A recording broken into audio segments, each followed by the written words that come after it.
তোমার নাকি মক্কার জমিনে অনেক শত্রু আছে, যে কোনো সময় চান্স পেলেই তারা তোমাকে আক্রমণ করবে, মেরে ফেলবে। সেই দিন থেকে আরম্ভ করে এক মুহূর্তের জন্যও আমি তোমাকে চোখের আড়াল করি না।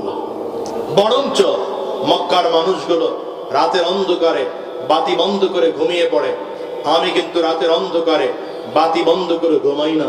আমি তাকিয়ে তাকিয়ে দেখি কখন তুমি রুমের বাতি বন্ধ করে ঘুমাও, কখন তোমার বয়সী আমার ছেলেটাও বাতি বন্ধ করে ঘুমায়। যখন দেখি তোমরা দুইজন ঘুমিয়ে পড়েছ, আমার সন্তানকে রাতের বেলা ঘুমের মধ্যে কোলে করে উঠাইয়া তোমার বিছানায় ঘুম পাড়িয়ে দিয়ে, তোমাকে কোলে করে উঠাইয়া আমার ছেলের বিছানায় ঘুম পাড়িয়ে দিই।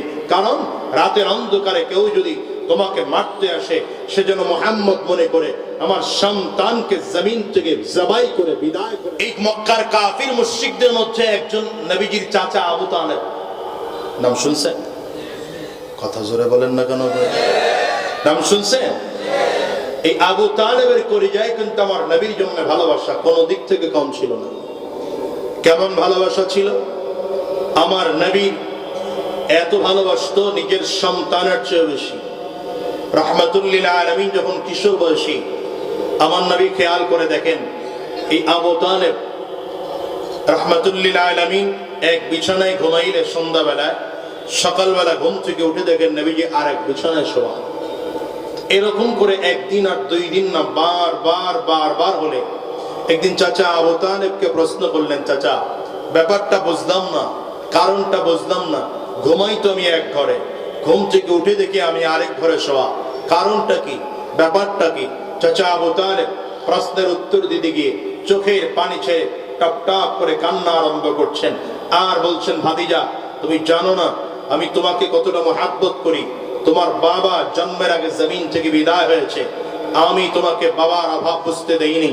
তোমার মা জন্মের 6 বছরের মাথায় বিদায় হয়েছে, আমি তোমাকে মায়ের অভাব বুঝতে দেইনি। তোমার দাদা একমাত্র অভিভাবক, তোমার দাদাও জমিন থেকে বিদায় হয়েছে, আমি তোমাকে দাদার অভাব বুঝতে দেইনি। বরঞ্চ তোমাকে নিয়ে যখন ওই ব্যবসায়িক সফরে রওনা করেছিল, তারপর তোমার জন্য যারা পরিমাণ ক্ষতি না। মহাব্বত আবু তালেবের কলিজা আমার নবীর জন্য এত মহাব্বত ছিল।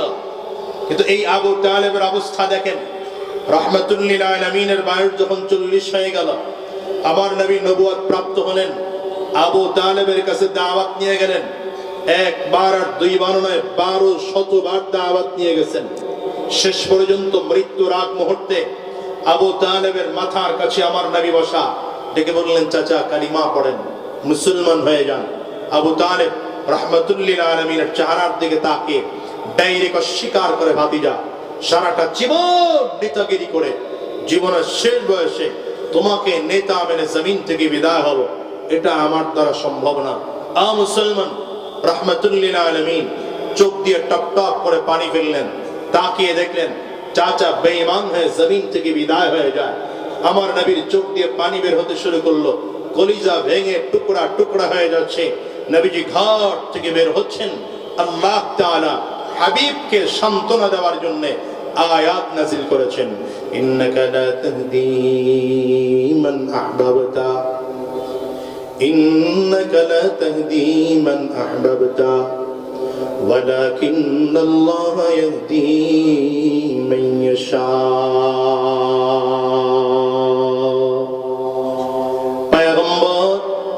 আপনি যাকে চাইবেন মহাব্বত করবেন, চাইলে তাকে আপনি হিদায়াত দিতে পারবেন না।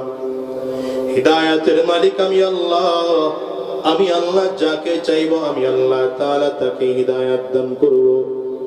দুনিয়ার মুসলমান, আবু তালেব তো আমার নবীর জন্য ভালোবাসা কোনো দিক থেকে কম ছিল না, কিন্তু আবু তালেবের কলিজায় আমার নবীর জন্য মহাব্বত থাকা সত্ত্বেও সুন্নতের ইত্তিবা না থাকার কারণে বেঈমান হয়ে জমিন থেকে বিদায় হয়ে যায়।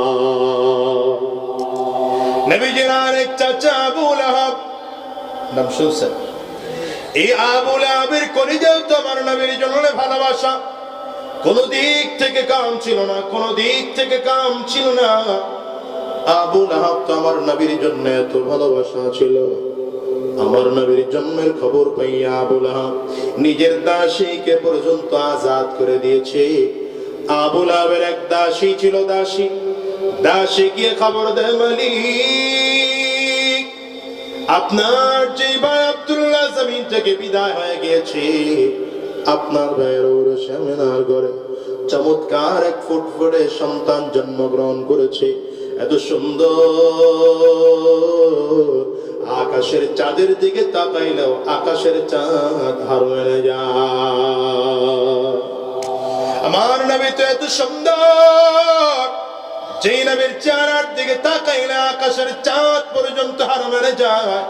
এই জন্য আম্মা জানা আয়েশা সিদ্দিকা রাদিয়াল্লাহু আনহা বলেন, এর দুনিয়ার মানুষ ওই যে মিশরের সুন্দরী রমণী রূপসী মহিলাদেরকে জুলাইখা ডেকেছিল।